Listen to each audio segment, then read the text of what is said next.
Este programa não é recomendado para menores de 10 anos.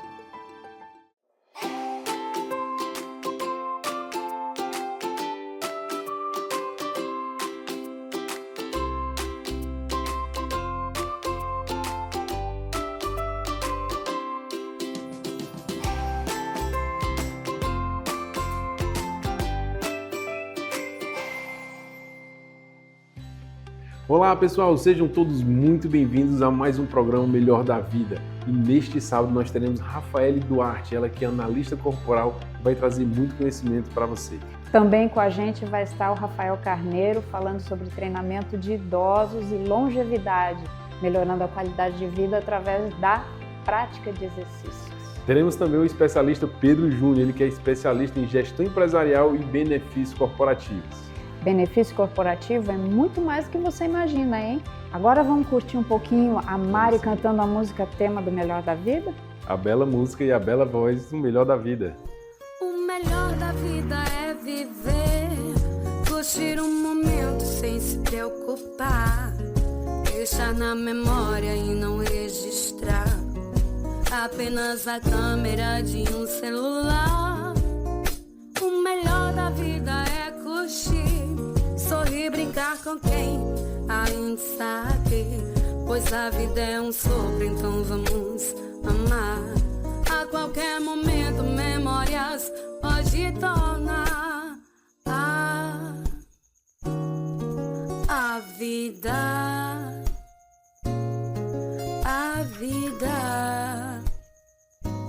vale a pena ser vivida.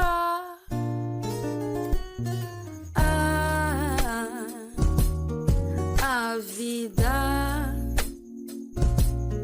mostrando coragem em cada despedida. O melhor da vida é cuidar de quem tá perto e de longe amar. Sentir um amor no peito, o coração dispara. Amar como se fosse uma joia rara. A vida,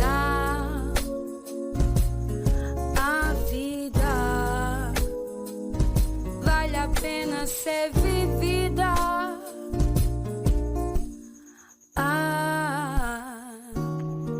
A vida, mostrando coragem em cada despedida. O melhor da vida.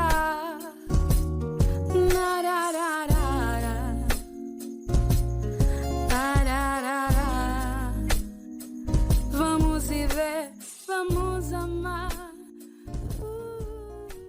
Bom dia! Melhor da Vida começando. Estamos aqui com a Rafaele Duarte. Obrigada por ter vindo, Rafaele. Ela vai conversar com a gente sobre análise corporal. Ela é analista corporal. Conta pra gente um pouquinho do que é ser um analista corporal, como é que funciona essa análise. Quero agradecer de estar aqui no programa e quero dizer que a análise corporal, primeiramente, ela fez uma mudança na minha vida, que aqui é o melhor da vida, né? E para mim foi um ponto de melhoria. A análise, ela é um modo de se conhecer mais intimamente, de forma que eu posso analisar uma pessoa olhando apenas para o formato do corpo dela, Ju. O corpo da pessoa me mostra como ela pensa, como ela sente, como ela age a determinadas situações. Quer dizer que a forma corporal da pessoa já manifesta, já expressa a personalidade, é isso? Sim, a personalidade. E aí você faz essa análise como uma forma de autoconhecimento. Sim, interessante. Então, existe um tipo físico que vai determinar mais ou menos a forma como a pessoa vai reagir às diversas coisas da vida dela. Sim, e a pessoa até me pergunta, existe um tipo certo, um tipo errado? Não existe, é o tipo o certo é o seu. Então as pessoas acabam querendo se moldar no padrão da outra pessoa, só que dependendo do formato do corpo que ela tem, ela vai ter o comportamento muito parecido, se ela tiver o formato do corpo vai ser sempre parecido. dentro ali de um padrão, Isso. ela tem um fluxo ali de reação. Sim, a análise corporal, ela faz o quê? Ela pontua o corpo. E aí eu entrego um gráfico para a pessoa, onde ela vai identificar quais dos 5 traços de personalidade ela tem mais ou menos. Porque a criança, ela passou por um processo de mielinização no primeiro momento da infância, da gestação até os 5 anos, e nessa fase desenvolveu os 5 traços de personalidade. Quando eu vou fazer a pontuação, então eu vou olhar 6 partes do corpo. A cabeça, os olhos, os ombros, a boca, o quadril e as pernas. Quando eu gero o mapa, aí eu vou lhe dizer, Josi, você tem mais dessa porcentagem. Então, dos 5 traços, você tem um pico em 2 e 3 você tem menos. E aí eu vou te explicar daqueles traços que você tem, como é o seu jeito de agir. Queria que você explicasse para quem está nos assistindo o que é essa mielinização. Sim. O que significa? Tá. A mielinização, ela acontece na formação de uma capa de mielina, quando a criança ainda não está... O bebê, quando nasce, ele dá apenas espasmos, né? Ele não tem ainda aquele controle.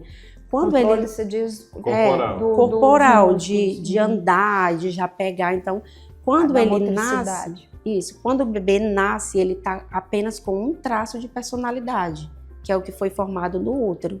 E ali a mielinização só aconteceu na parte cerebral. Aí quando ele nasce, ele está com 1 aninho, porque os traços de personalidades, eles são formados nas etapas que todos nós passamos. Isso se a pessoa vier da gestação e continuar na vida, né? Então vamos supor, eu até os meus 5 anos, quando eu vim do útero da minha mãe, eu já vim com uma personalidade já formada.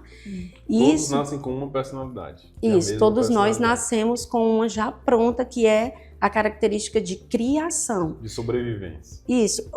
A manifestação do que você me perguntou é justamente o que cada medo que a criança vai passando, ela vai montando um traço de personalidade e ao mesmo tempo ela traz um recurso. Então eu costumo dizer que a análise corporal ela vai te revelar quais são as tuas dores e o teu recurso que foi registrado nesse processo de mielinização, que é o da coluna. Então a criança nasce, ela já está com 1, quando ela faz 1 aninho, que é no processo de amamentar, independente da pessoa ter amamentado ou não, né? Nessa fase da oralidade, ela vai formar o 2º traço de personalidade. Quando a criança começa a andar os primeiros passos, o 3º traço. Quando ela está no momento do desfraude, a mielinização está acontecendo, ela vai formar o 4º traço.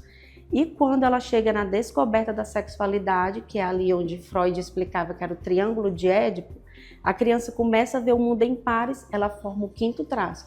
Então ali ela já tem... Aí a partir daí ela vai desenvolver os 5. Ela já das circunstâncias que acontecem na vida dela. Agora, pelo que você falou, então os traços de personalidade eles são construídos a partir dos medos, é isso?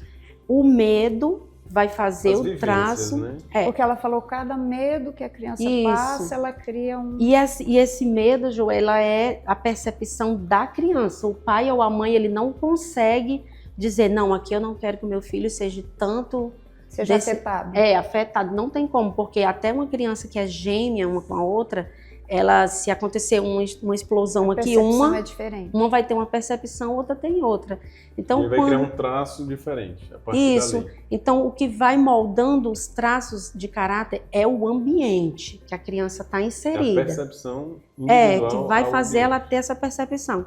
Então, tem crianças que elas são, por exemplo, meus filhos, todos 2, eu tive uma gestação bem mais complexa, cheia de alguns traumas. Eu perdi uma prima na minha gestação, então o meu filho pegou muita carga desse traço principal.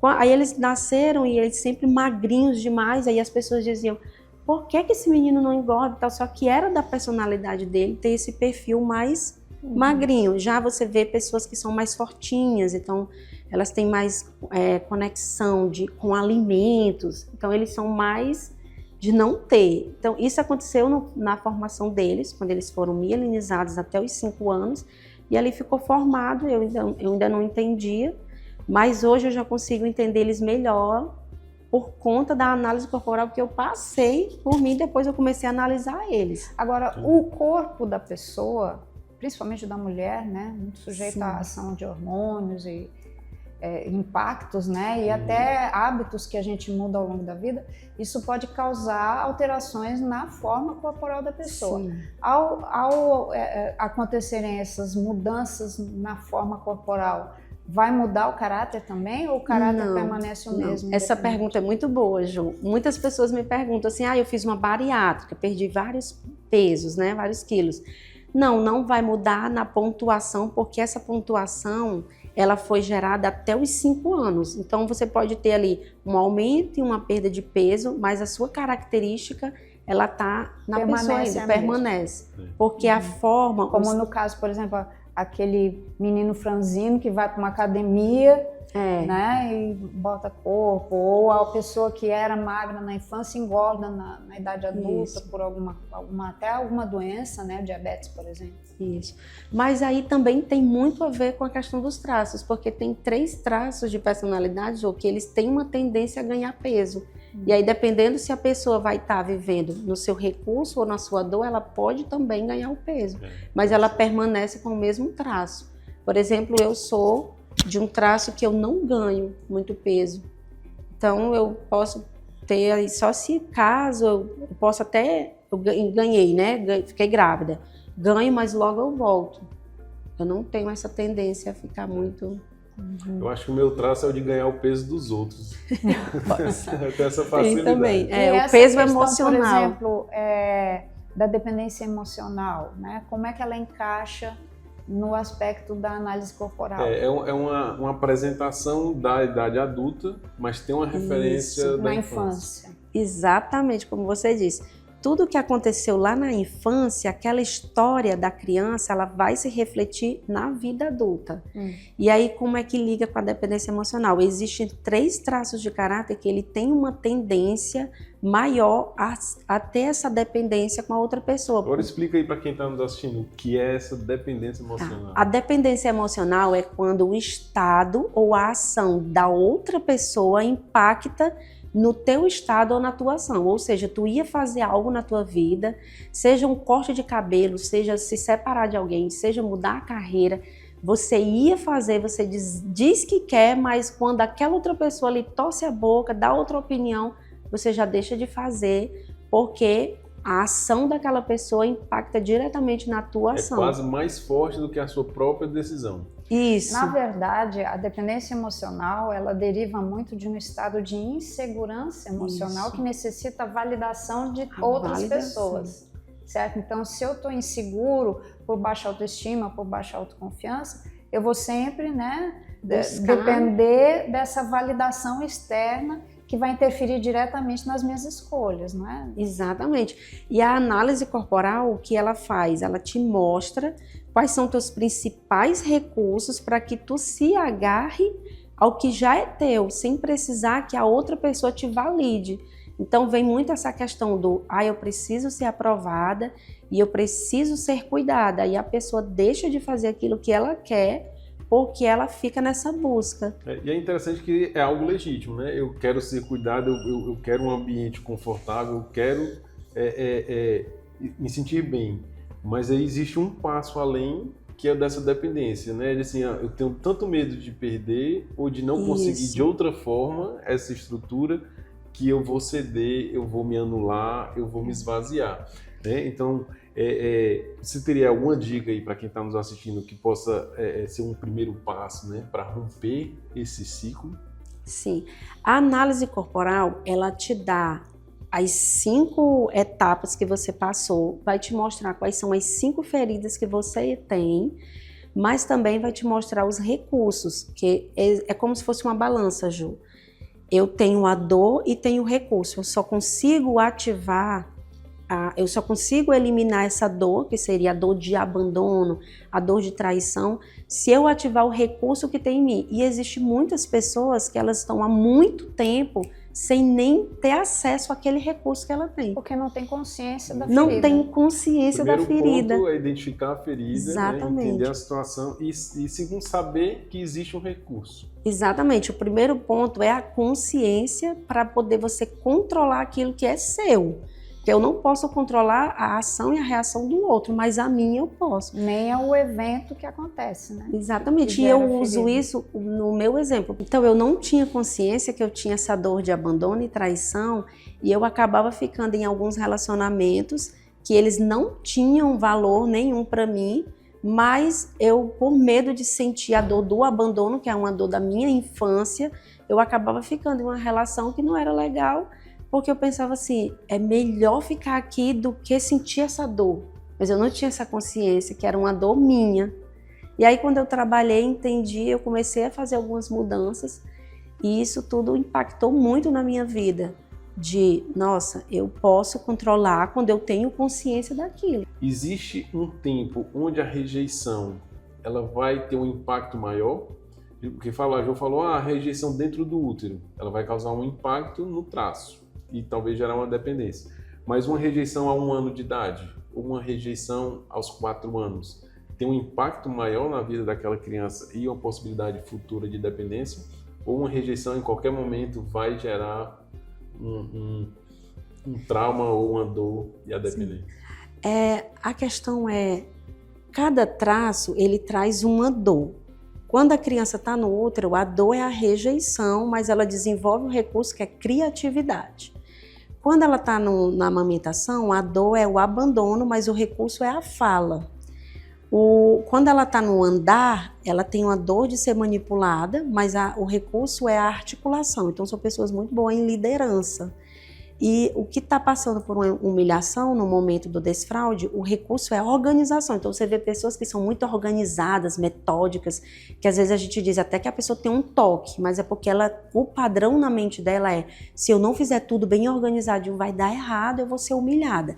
A pessoa que está com um traço, que ela é mais, o medo dela é traição, ela acaba sendo mais proativa, ela é mais rápida. Então, o que é que acontece? Quando você tem esse medo da rejeição, se você tem um pico maior desse traço, a sua mente vai registrar assim, eu chego aqui nesse ambiente, como eu cheguei, e será que eles estão me rejeitando? Será que eu vou ser... Então, esse medo é na cabeça da pessoa que tem esse pico. Mas quem não tem, não sente tanto essa rejeição. Por exemplo, eu tenho mais o medo do abandono e da traição. Quando eu não tinha essa consciência, eu acabava atraindo situações que me deixavam em sensação de traição. E sempre um desconforto. Era, mas eu quem me traía. Então, a virada de chave, né? a virada de chave para você que está assistindo, quando você começar a se conhecer, você vai entender que não é mais o outro que te rejeita, que te abandona, que te trai, é você mesma. Então, quando você passa a parar de se trair, de se abandonar, de se rejeitar, por exemplo, a rejeição da sua ideia, você tem uma ideia maravilhosa, mas você, não vou levar para Jo, vai que é loucura da minha cabeça, mas aí você rejeitou o que era seu. Então, para você não sentir mais a dor, eu trago sempre a fala, traz a comunicação. Então, estivemos aqui com a nossa amiga Rafaele Duarte, que veio falar sobre análise corporal e como esse autoconhecimento pode ajudar você a lidar com seus gatilhos, seus problemas emocionais e psicológicos e ter, assim, o melhor da vida. O melhor da vida é viver, curtir um momento sem se preocupar. Que tal cuidar da sua saúde sem sair de casa? O Mais Saúde Ceará leva atendimento médico, informação e apoio para o seu bem-estar. Agora você pode renovar sua receita médica de forma 100% gratuita, com toda a praticidade e segurança. Receitas para diabetes, pressão alta, transtorno do espectro autista, TDAH, ansiedade ou depressão. Tudo isso com atendimento no conforto da sua casa. Quer saber mais? Entre em contato conosco. A vida vale a pena ser vivida.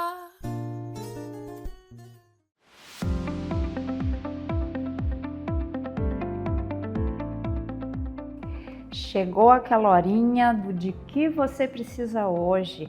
Vamos ver qual é a pergunta, talvez esse assunto possa te interessar e sirva para você resolver o seu problema. Vamos ver? Quem entrou em contato com a gente trouxe a seguinte mensagem, olha o que ela diz.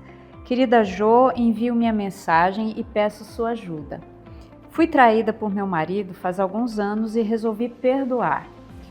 Mas desde aquela época, toda vez que ele sai, até para trabalhar, fico imaginando na minha cabeça que ele está me traindo de novo. Complicado. Não falo nada, mas fico desconfiada. Olho nas redes sociais, olho no celular dele procurando alguma coisa e isso está me consumindo. Na época, eu não me separei por causa da minha filha que era pequena e também porque não tenho um trabalho e dependo dele financeiramente. Como eu faço para esquecer isso? Para parar esses sentimentos que me atormentam, para esquecer essa traição? E se ele estiver me traindo de novo, o que eu faço? Devo me separar? Ele é um bom marido, trabalhador e bom pai para minha filha, mas não consigo mais confiar nele. Me dê uma luz, doutora Jo, porque eu não sei o que faço. Pois é, complicado isso aqui. Primeira coisa que me chama a atenção é que você falou sobre o perdão, que perdoou, né? Você foi traída e perdoou. Mas, na verdade, vamos parar um pouquinho para pensar o que é perdão. Quando você tem que parar, perdoar uma pessoa, seja porque traiu ou porque de alguma forma magoou você, né? O que é perdoar?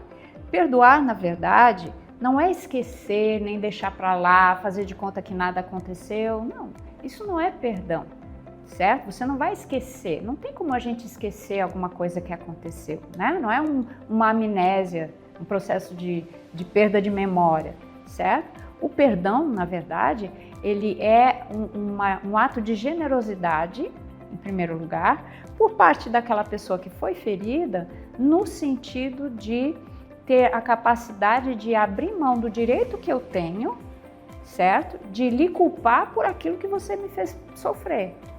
Então, isso é o perdão. Você me fez sofrer, eu estou consciente disso, mas eu vou parar de lhe culpar.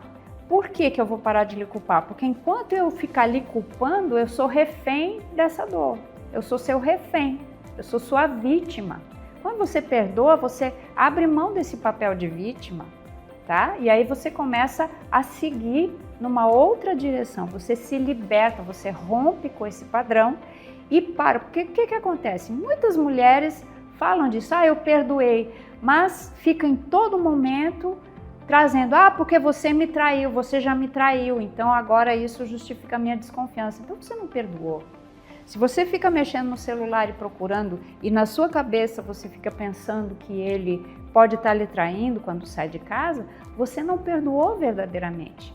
Porque quando a gente perdoa de fato, a gente tem paz, e se a gente tem paz, a gente solta a mão do problema, tá? Então esse é o primeiro ponto que me chamou a atenção, essa questão do perdão. E como é que você sabe se perdoou ou não? Porque você para com os comportamentos obsessivos em relação ao problema, né? Então isso é muito importante. E você diz que perdoou e não se separou por causa da sua filha que era pequena. Quando a gente perdoa verdadeiramente, a gente perdoa não por um motivo externo. O verdadeiro perdão, ele é motivado pelos meus sentimentos, certo? Então é porque eu sinto realmente que isso me faz mal e quero me libertar dessa situação. Esse é o verdadeiro motivador do perdão. Não é porque por causa do meu filho, ou por causa do trabalho, ou por causa da dependência financeira. O verdadeiro perdão, ele é uma questão dentro, interna, é no meu coração que acontece o perdão nesse sentido, tá? Então eu sei o que você fez, você me causou dor, me causou sofrimento, mas eu perdoo porque eu não quero passar o resto da minha vida sendo vítima desse acontecimento. Aí você está pronto para perdoar, ok? Então, o segundo passo que eu acho importante fazer a reflexão é a questão da confiança. Normalmente, quando nós somos traídos ou quando alguém faz alguma coisa que nos fere, a primeira coisa que é comprometida é a confiança. Eu não consigo mais confiar naquela pessoa, né? Eu tenho dificuldade de confiar naquela pessoa, de entregar o que eu tenho em mim para aquela pessoa. E o que ela vai fazer com isso? E se ela me fizer sofrer de novo? Então, a confiança, ela é quebrada, ela é rompida, né? E há como reconstruir a confiança? Olha, um tecido remendado, ele é sempre um tecido remendado. A confiança nunca mais vai ser como era originalmente. Mas sim, até um certo nível de confiança eu tenho como restaurar, certo? Até porque tem que ter o entendimento de que todos nós, em algum ponto da vida, chegamos momentos da nossa vida que a gente comete erros, né? Não podemos ser também crucificados, não podemos ser condenados a uma prisão perpétua no julgamento daquela outra pessoa porque eu cometi um erro, certo? Agora, tem que ver se esse arrependimento ele é genuíno, se ele é verdadeiro, se as atitudes, a conduta da pessoa no dia a dia realmente expressa esse arrependimento, né? Que houve um aprendizado por parte do outro a partir desse arrependimento, né? E isso é o primeiro passo para restaurar a confiança. Então, o que me parece é que a confiança no seu relacionamento em particular, da nossa telespectadora que mandou aqui essa mensagem, essa confiança ainda não está restaurada. Por quê? Porque não houve perdão. Enquanto não houver perdão, a confiança não pode ser restaurada. Aí você fica naquele ciclo, né, de desconfiança velada. Ela não é uma desconfiança explícita, ela é uma desconfiança que fica ali escondidinha, né? Mas ela está presente, ok? Então é importante restaurar a confiança. Quando você fala da questão do celular, que você fica ali mexendo no celular para ver se tem alguma coisa, né? Pega aquele celular escondidinho, vai lá ver Instagram, se tem foto, comentou com quem. Isso é muito comum acontecer quando a pessoa é traída, né? São comportamentos obsessivos. Na verdade, primeiro você fica com a obsessão na sua cabeça. Eu tenho que ir lá ver, eu tenho que ir lá ver o celular. Eu tenho que checar se tem mensagem, o que ele escreveu, o que deixou de escrever, né? Se tem algum indício que justifique a minha desconfiança. E esse comportamento obsessivo, ele começa a partir de um pensamento obsessivo, que a gente chama no meio terapêutico de assédio intraconsciencial, ou seja, o pensamento fica assediando, fica cutucando a minha cabeça o tempo todo e perturbando meu juízo, como se diz, né? Como é que eu restauro essa comunicação para ter um relacionamento saudável? Eu preciso sentar com a pessoa e dizer para ela claramente e com calma, sem brigar, dizer como é que eu me sinto, certo? Então, avalia direitinho qual é o seu contexto e eu espero realmente que você consiga reconstruir, restaurar o seu relacionamento familiar de uma maneira saudável, prazerosa, porque afinal de contas, o melhor da vida é paz e amor. Um abraço, fique bem. O melhor da vida é viver, curtir um momento sem se preocupar. Como está a qualidade dos seus relacionamentos ultimamente? Você tem tido dificuldade para se relacionar com alguém da sua família, onde você trabalha, com amigos, ou em seu relacionamento afetivo? Enfrenta intermináveis discussões em mensagens de áudio e texto, com agressões que não levam a nada? Se vê cada vez mais se relacionando com pessoas através de redes sociais e se isolando do convívio presencial? Às vezes quer gritar para o mundo, mas sente que não é ouvido e que ninguém lhe entende? Calma. Sempre encontraremos pessoas difíceis em nosso caminho. Mas eu tenho uma boa notícia para você. Existem formas de lidar bem com as pessoas difíceis, sem tanto desgaste e com muito mais leveza e assertividade. Você agora pode aprender técnicas para se sair bem em relacionamentos desafiadores, preservando o seu ambiente, a sua saúde e a saúde dos seus vínculos com as outras pessoas. Aproveite agora essa oportunidade e nunca mais se preocupe, nem se desgaste ao se relacionar com pessoas difíceis.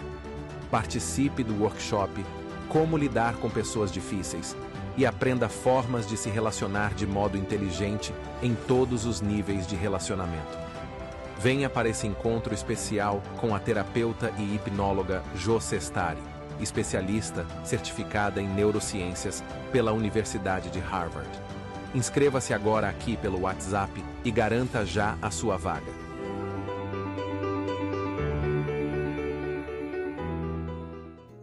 A vida vale a pena ser vivida.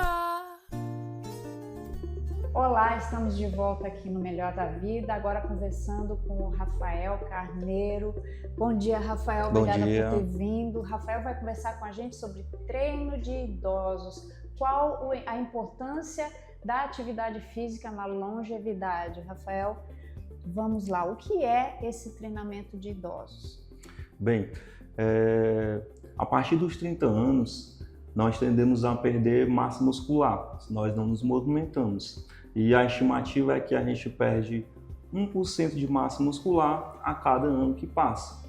Então, se você se mantém inativo dos 30 aos 50, você perdeu pelo menos 20% da sua massa muscular, né? E a massa, nosso esqueleto, ele é responsável pela sustentação do corpo.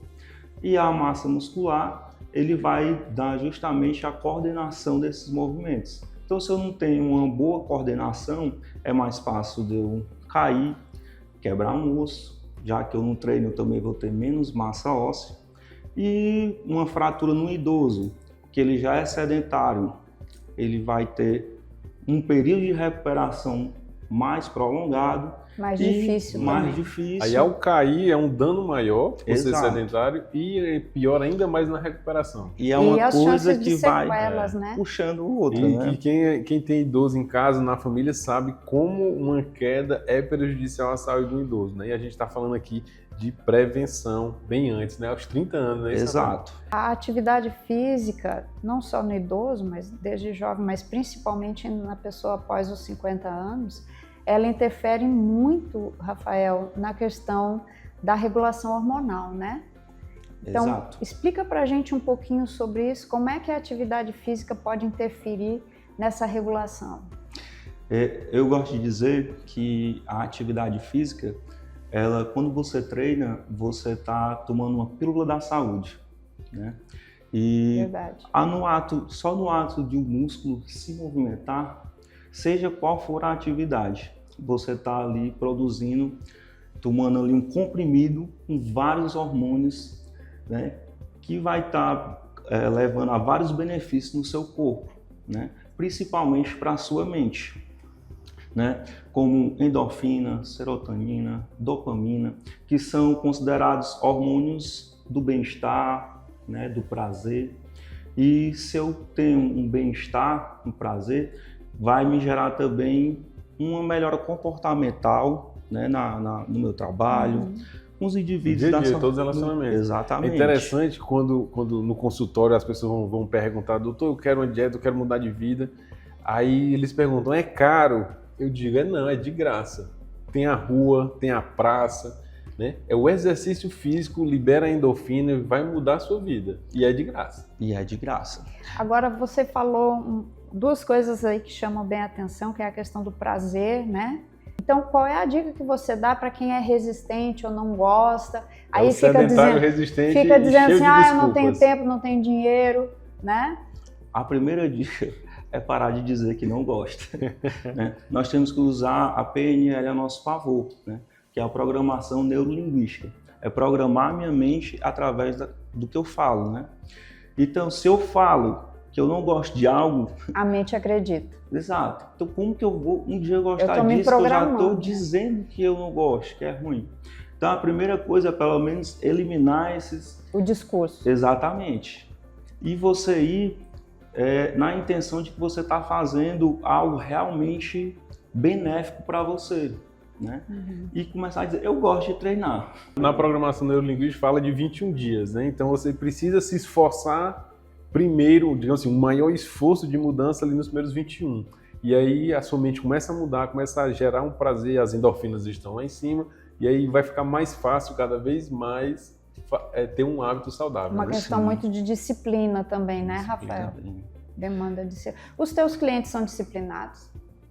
As pessoas gostam de dizer que a maioria dos personal faltou às aulas de matemática, porque realmente tem um pouco disso. Porém, que acontece? É porque muitas vezes nós, durante uma execução de um exercício, a gente vai corrigindo e às vezes a contagem é o de menos, né? Na verdade, quando a gente estipula uma faixa de repetições, a gente está pensando de um tempo do músculo sob tensão, né? O músculo ele não sabe contar, então a gente quer que o músculo ele passe um determinado tempo fazendo tensão, um tempo de trabalho, né? Isso é o que realmente importa.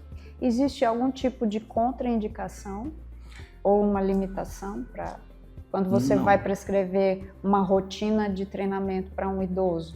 O que é que deve ser observado? Sim. Então, um dos princípios do treinamento é o princípio da individualidade biológica, né? Claro que cada indivíduo ele vai ter uma necessidade especial, uma necessidade específica, e isso é feito durante uma avaliação.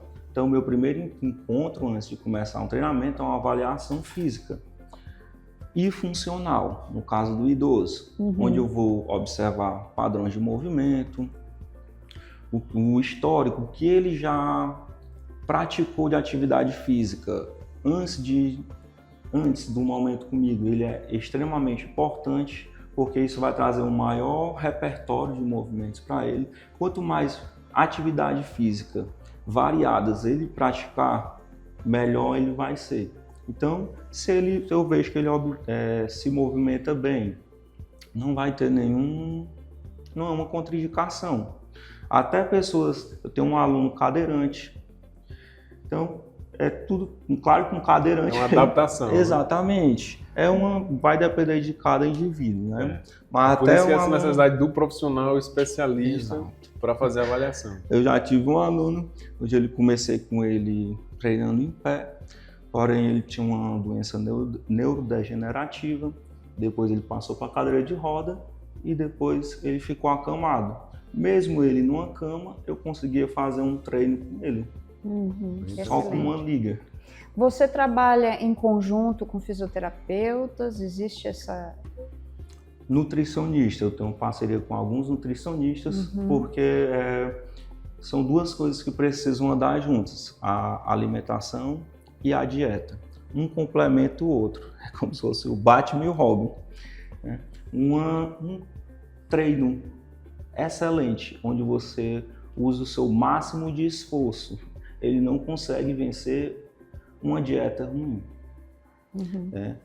Então, precisa desses dois profissionais eles estarem alinhados. Interessante. E a questão que você fala assim, durante o treino, né? Quais são os maiores desafios que você vê mais comuns em idosos na hora de praticar os exercícios? A resistência inicial. Porque, na maioria das vezes, são pessoas que tiveram uma vida toda sedentária, e aí, depois que eles foram acometidos por alguma doença, um médico indicou, você precisa praticar uma atividade física, procura um personal trainer. Quem é mais resistente, homem ou mulher? Mulher. Olha aí. Mulher, ela tem uma resistência bem maior à dor. Então, quando o momento ele começa a ficar ali desconfortável, ela realmente é mais determinada. Mais resiliente, se mantém ali.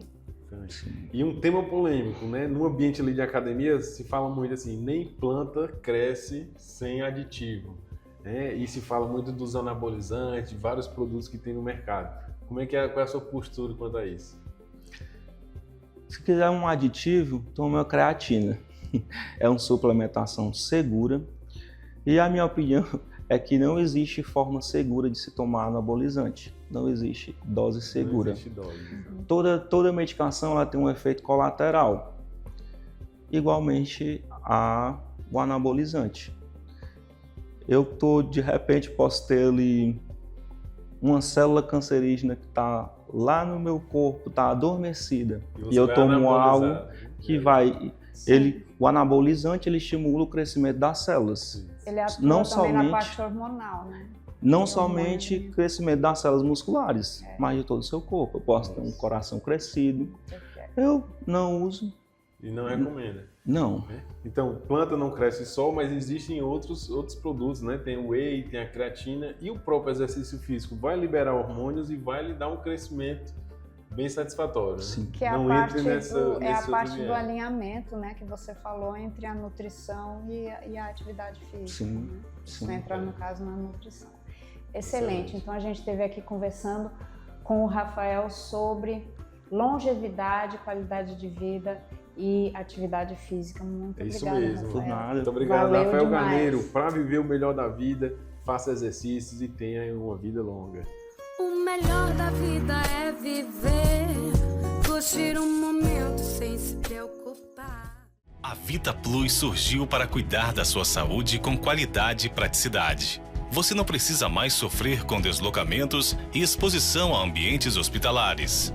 Atuamos em todo o estado com a missão de garantir a você acesso a um serviço de saúde com qualidade, com o máximo de comodidade e segurança, buscando sempre a excelência. Conosco você pode esperar pelo que mais prezamos. Atendimentos eficazes por médicos qualificados e experientes. Contamos com uma equipe especializada de profissionais de saúde capacitados e preparados. Estamos comprometidos em atender às suas necessidades de saúde de forma eficaz e humanizada. Assine agora e tenha acesso imediato a todos os nossos benefícios. Vita Plus é bem-estar. Vita Plus é segurança. Vita Plus é saúde que te acompanha.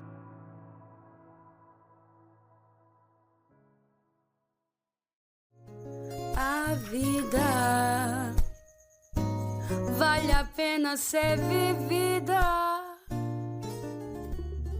Olá, pessoal, estamos de volta aqui no programa agora com o Pedro Júnior, ele que é especialista em soluções empresariais e vai contar um pouco mais para a gente deste mundo. E aí, Pedro, as empresas têm sofrido com a rotatividade de profissionais. O que é que você tem aí a nos falar sobre isso?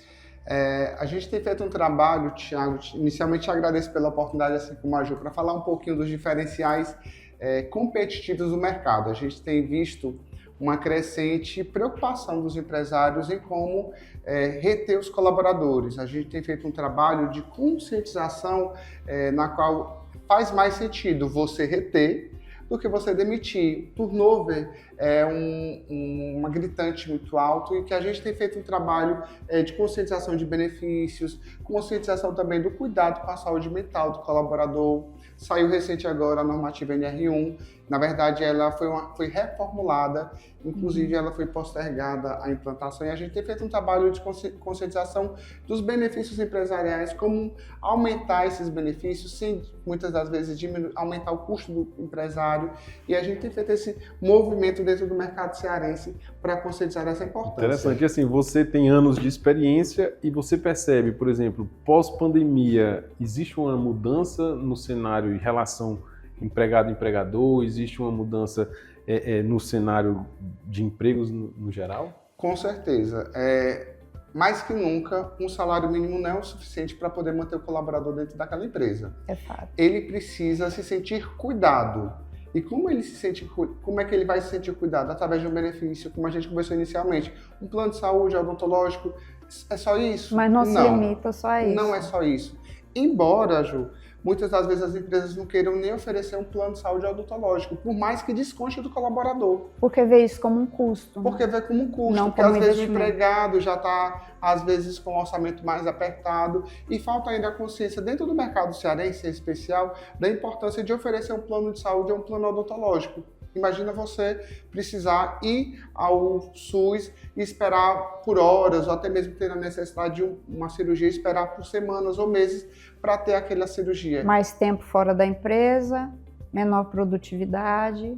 E né? se ele tivesse um plano de saúde, aquilo poderia ser Um solucionado. atendimento melhor. Para além disso, existe também agora a preocupação dos gestores de RH com essa conscientização, com esse cuidado com a saúde mental dos colaboradores. E aí é onde entra o grande gatilho. Como atuar melhor para poder cuidar desse colaborador? E aí a gente pensa em todas as esferas, não só física, mental, mas inclusive financeira. Como cuidar da saúde financeira do colaborador? Porque se ele estiver endividado, ele não vai conseguir produzir como devido. Essa parte do cuidado com a saúde mental, você acha que já existia uma certa preocupação? O empresário, principalmente o empresário cearense, já vinha pensando no assunto, né? Depois da pandemia se falou muito aumento de depressão, de doenças mentais, ou é algo que vai ser empurrado por conta de uma legislação? Infelizmente, no Brasil, muitas das coisas só acontecem depois do empurrão da legislação. E mesmo assim, às vezes a gente percebe que é difícil. Queria que você explicasse para a gente um pouquinho como é que essas soluções que são oferecidas, que não se limitam só a um convênio médico, uma assistência médica ou odontológica, ou mesmo um ticket de alimentação, o que mais pode ser implementado como solução para promover bem-estar dentro de uma empresa? Eu estive, inclusive, numa entrevista com uma cliente minha, que ela é de uma indústria, e é uma das melhores indústrias para se trabalhar, inclusive num ramo bem delicado, que é o ramo de castanhas. E lá ela faz uma série de atividades que muitas das vezes não tem nem custo para a empresa. Ela leva, por exemplo, o Ministério Público para poder ter momentos com os homens, para que os homens possam saber como lidar com as mulheres. Ela leva também feira junto ao CS, Senac, para poder ter feira, para ensinar as mulheres a como ter uma segunda renda. Tudo isso é forma de cuidar do funcionário. Claro. Para além disso, tem rodas de conversa, tem ainda sessões terapêuticas. Pode ser feito, então, em termos de parcerias, né? Sim, e é uma forma de também não onerar um custo o orçamento. baixo, né? Um custo baixíssimo, Na verdade, até às vezes zero. não tem nem custo. Né? Então, assim, existem... E o RH, que é o grande aliado, ele sempre tem esse olhar mais amplo. Às vezes, até um dia dos aniversariantes, que parece bobagem, mas tem empresas que não fazem isso. Alguém é promovido, o que é que você faz para poder divulgar para a equipe que aquela pessoa é promovida? Tem algum tipo de premiação? Tem algum tipo de troféu? São pequenas coisas que podem agregar nisso. Mas, para além disso, hoje a gente tem também alguns programas de atividade física que as empresas podem custear a um valor super acessível, e a pessoa pode ter a possibilidade de fazer uma academia com um custo mais barato, em torno de 50% a 60%. E uma coisa que nós fazemos da Cuidar sempre tentando buscar parceiros que possam, de alguma forma, ajudar nesse patrocínio. Muitas das vezes, você que é empresário, você que é gestor de RH, não tem uma parceria adequada que busca algum tipo de alternativa. Então, a gente busca, através dos nossos parceiros, estudar maneiras, meios de trazer esses benefícios sem onerar o seu custo. E aí é onde está a grande sacada. Agora, a Cuidar, ela oferece um pacote de cuidados que esteja alinhado com o contexto específico de cada empresa, porque as necessidades elas variam, né? Dependendo do contexto, do tamanho da empresa, o número de funcionários, demanda soluções diferentes. Se variam. E, na verdade, tem um outro detalhe, a gente atende a todos os públicos, desde a pequena empresa até grandes corporações. E atendemos também a nível Brasil. Hoje, meu maior cliente, eu tenho bastante orgulho de falar, são quase 30 mil funcionários. A unidade fica no Sul, tem uma unidade aqui no Ceará e 5 na Bahia. E a gente faz todo esse acompanhamento. Então, a gente faz uma consultoria. A gente vai até a empresa, conversar com o gestor de RH. Se necessário, conversamos também com o diretor financeiro, administrativo, para entender qual a demanda daquela empresa. E entendendo a demanda, a gente vai estudar possibilidades. Qual fornecedor que melhor atende? E a gente vai abrindo o olhar do RH, do empresário, para possibilidades. Então, a gente busca entender e, entendendo, buscar a melhor alternativa, porque, como tu bem disseste, tem demanda para todos os tipos, seja uma pequena empresa, uma média empresa, uma grande empresa. Tem aquela empresa que já tem mais a cultura de trazer o benefício. Eu fui agora, na semana passada, para uma empresa que eu cheguei lá, a empresa oferece o café da manhã, o café da tarde para os colaboradores. Aí já tentaram tirar aqui, a pessoa do RH falou, mas o dono não aceita de jeito nenhum. São pequenos detalhes. E montam a cultura da empresa. São esses pequenos detalhes que fazem toda a diferença. Agora, como você trabalha tanto com a região aqui do Ceará como em nível Brasil, queria que você fizesse uma breve análise de, na tua opinião, quais os pontos de resistência mais comuns e as diferenças entre empresários do resto do Brasil e especificamente aqui no Ceará. O que você entende assim como os pontos de diferença no sentido de entendimento da necessidade desse serviço?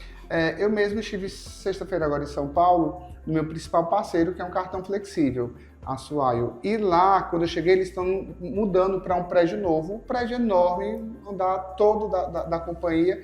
e não tinham 10 pessoas dentro da companhia. E aí o desafio que é para, por exemplo, para o mercado cearense essa história do home office.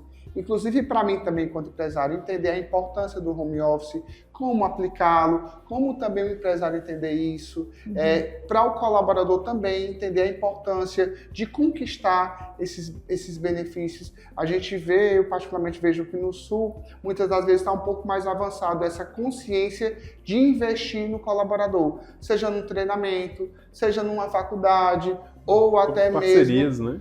Em parcerias. Você está falando aí uma coisa interessante, que é investir no colaborador. Então, existe, no teu ponto de vista, essa dificuldade localizada aqui entre essa visão de investimento e custo para a empresa? Sim, e é notório quando você olha para Sul e Sudeste. Inclusive, é notório também quando eles olham para cá. Porque tem muitas das empresas que têm unidade fabril aqui e no Sul é diferente a tratativa para quando você olha para o Nordeste. Tem empresas, por exemplo... A mesma empresa? A mesma empresa. Tem dificuldades totalmente diferentes. Eu tenho uma empresa que há muitos anos eu busco fechar um contrato com eles e eles não oferecem nenhum tipo de benefício para a unidade fabril daqui do Ceará. Enquanto no Sul e Sudeste eles já têm uma demanda diferente. É gritante essa diferença, inclusive por parte também do empresariado nordestino, que às vezes não tem essa consciência de é um benefício, é um investimento que eu estou fazendo. Imagina você, quando você é cuidado, é notório que você também vai cuidar. Retribui, né? Imagina, eu trabalho contigo, se eu me sinto cuidado por você, eu vou cuidar muito bem dos seus pacientes, das pessoas. Princípio da reciprocidade. É notório, conta, 1 mais 1 é 2. Então, assim, e é com isso, nesse contexto que a gente vem fazendo um trabalho de conscientização, não só dos RHs, que às vezes se sentem muito sozinhos, mas também do próprio empresariado. A Cuidar tem feito um trabalho muito bacana dentro do mercado do Ceará, promovendo alguns eventos de autocuidado para os gestores de RH, que sai um pouco da curva, foge um pouco da caixa. A gente fez agora, por exemplo, um evento que se chamou Cuidar VIP, que a gente chamou os nossos principais clientes para um passeio pela orla de lancha. Estamos programando agora mais um próximo evento em alusão ao Dia do Profissional do RH, cuidando de quem cuida. Claro. Esse é o nosso propósito, cuidar de quem cuida de gente. Então, quando você é cuidado, você logicamente vai querer cuidar, você se sente bem. E eu acho que, em resumo, pós-pandemia, é disso que as pessoas precisam. A gente pensou que após a pandemia a gente estivesse mais próximos e a gente viu não, que a gente se isolou ainda mais.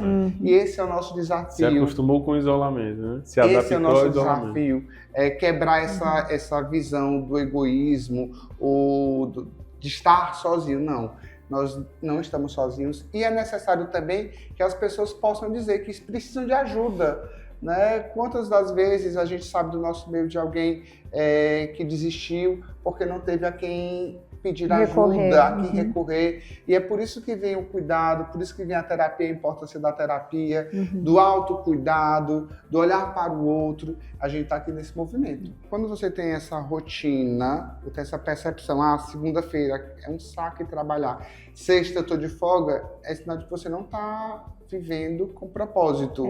É sinal que você não está feliz. Não vê propósito naquilo que faz. Isso, porque quando você está feliz, você vê propósito, você, hoje eu tenho uma rotina, hoje eu vou... Porque tem tanta gente que está aí desempregado, tem tanta gente que está em busca de algo. Então, quando você encontra o teu propósito de vida, tudo fica mais claro. Então, eu busco muito isso dentro da minha vida. E não é algo fácil.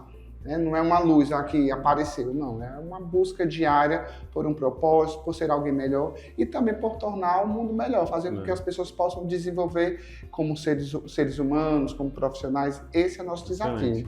E essa é a missão do Melhor da Vida. É fazer com que as pessoas aí que estão nos assistindo pensem em formas em como se desenvolver, como melhorar a sua própria vida. Com certeza. Pedro, excelente. Foi um privilégio entrevistar você, viu? Como é importante esse seu trabalho.